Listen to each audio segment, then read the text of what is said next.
What is cooking in the kitchen, ladies and gentlemen?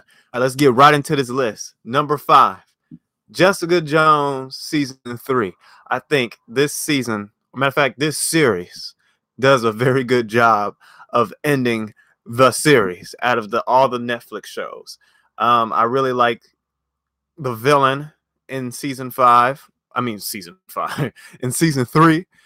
Once again, it's another villain that tries to break Jessica Jones psychologically, and I think it works again. My only thing with those villains, is particularly with Jessica Jones, is like, why not like mess with someone else? Why is it always Jessica Jones? She's not the only superhero, because we know that this show is connected to the MCU. Like, in the first season, she tells Luke Cage, I don't know, why don't you go after that big green guy or something? Really? The big green guy? You all know what she's talking about, right? I know a lot of people on Twitter said they didn't like how Trish, no spoilers, but the things that happens to Trish at the end, I was very surprised. I'm like, dang, son. But we get to see how she becomes what she becomes without spoiling anything. So yeah, that's at the number 5 spot. I hope the show comes back somehow, some way. I don't know how they do it, but matter of fact, I don't even want another season. I just want the character to pop up somewhere, like maybe in another Marvel show or in a Marvel movie or something like that.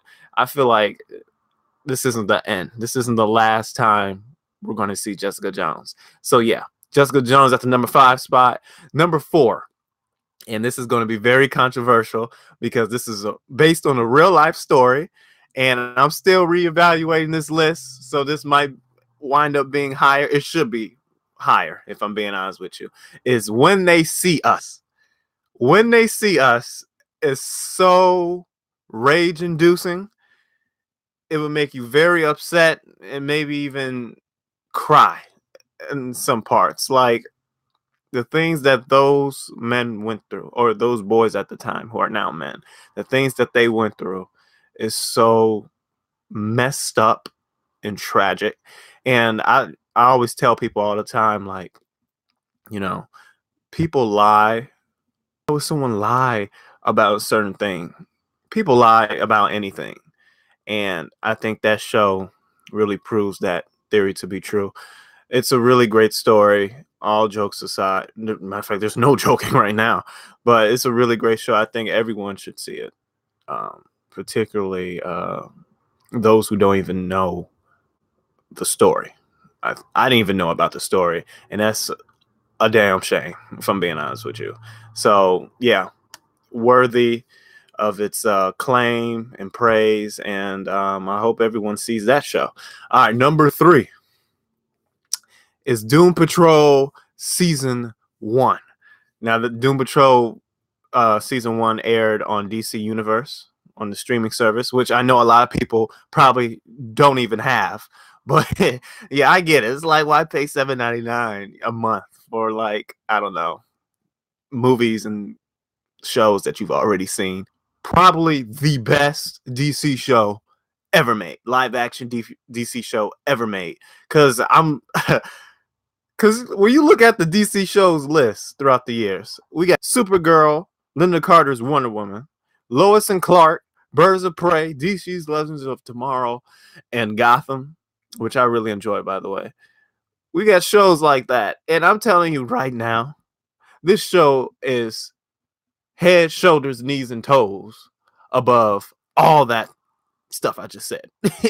All those shows I just named, this show right here is amazing. It's so hilarious. The characters, I knew nothing about these characters at all. Well, like, who is the Doom Patrol? I'm like, who? But it's a really great show. And if you guys have the service, I highly recommend you guys get the service. These characters pop up in the DC Universe Titan show, which I forgot to add on this list, by the way. Again, this is just my phone just went off. Hang on.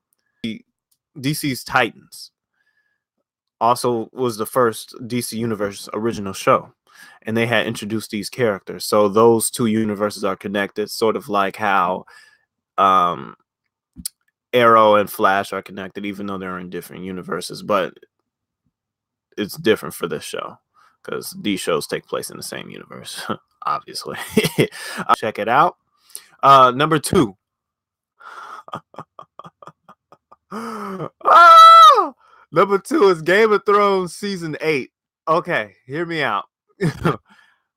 Game of Thrones season 8, episode 1 through 5 those episodes were just great, in my opinion. Like the Battle of Winterfell, I admit the first time when I watched it, I'm like, I can't make out what's happening. What my screen, not my screen, my television screen. I thought it was something wrong with my television screen. I'm like, okay, maybe I got the brightness up too much and I got a crappy TV. So, and then I watched it on my computer. And as weird as this sound, I was able to see what was happening, you know? And that scene when the dragon gets jumped by all those, I don't know what those are called. Or what are they called? Walkers? I don't know. Whatever those things were called. I forgot. Yeah, when he gets jumped by, I'm like, oh my goodness, this is serious. The series is my favorite television series of all time. So I think season 8 really does play to the strengths of the show. Like the ending of episode 1 just has Jamie looking at Bran, and that was a dope moment. A character looking at another character. Like, let that settle in. That's one of my favorite scenes. A character looking at another character for like 10 seconds. That's a testament to the show. Number 1. And this knocked down Game of Thrones for me is on July 4th. Well, July 5th. After it ended, I immediately put it at number 1 because Game of Thrones season 8 was at my number 1 spot. Stranger Things season 3. Now, the character arc of Billy, oh my God. That had me crying. And I hated Billy. The way he treated Lucas and his little sister. I'm like, screw this guy, you know? And then he's talking to, whose mom is that? He's talking to, is it Will's mom? No, it's not Will's mom. It's, whose mom is that? Jesus. Not Will. Not Lucas. Obviously, it's not Lucas's mom. Oh, my goodness. Mike's mom. What's wrong with me? Mike's mom. Yeah, he's talking to Mike's mom. Like, that is so nasty, but that is so Nick Cannon, Mariah Carey at the same time, you know? So I can't hate on that. There's a scene in this season where Nancy, she shoots that monster. She shoots that monster, right? In the house with a shotgun. And it reminded me of A Quiet Place. At the end of The Quiet Place, when the girl, when they figured out how to work the sound system or whatever, and the way how the movie ends, she grabs the shotgun. I'm like, damn, that reminded me. I mean, that's just an awesome moment. I think season 3 is their best season. I'm going on the limb and saying that I think season 3 is their best season. It's far better than season 2. Even though I still think Will's character arc or his whole story obviously is the reason why we have this show. And I think that was a strong story. Hence is why I watched season 2. But, Harper. How can I forget about Harper? Harper, it made me cry. And I haven't cried since Avengers Endgame, which we'll get into later sometime down the road when I do my top list of movies. But the things that they do with Harper, man, made me cry.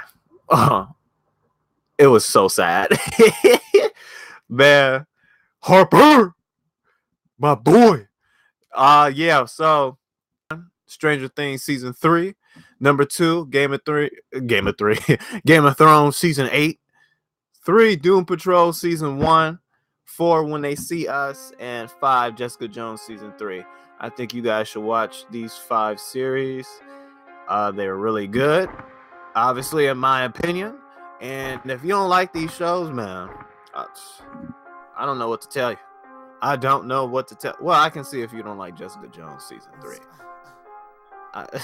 Matter of fact, Jessica Jones in general. I guess I can see someone not liking that. But if you don't like When They See Us, I don't think I can see you. I don't think I can see you, man. Talk to you guys later. If you like the video, give us a thumbs up, subscribe to my channel, and I will be making a video on Monday, possibly, potentially, with my homeboy Ray Garcia. So make sure you look out for that. Peace in the Middle East. Peace.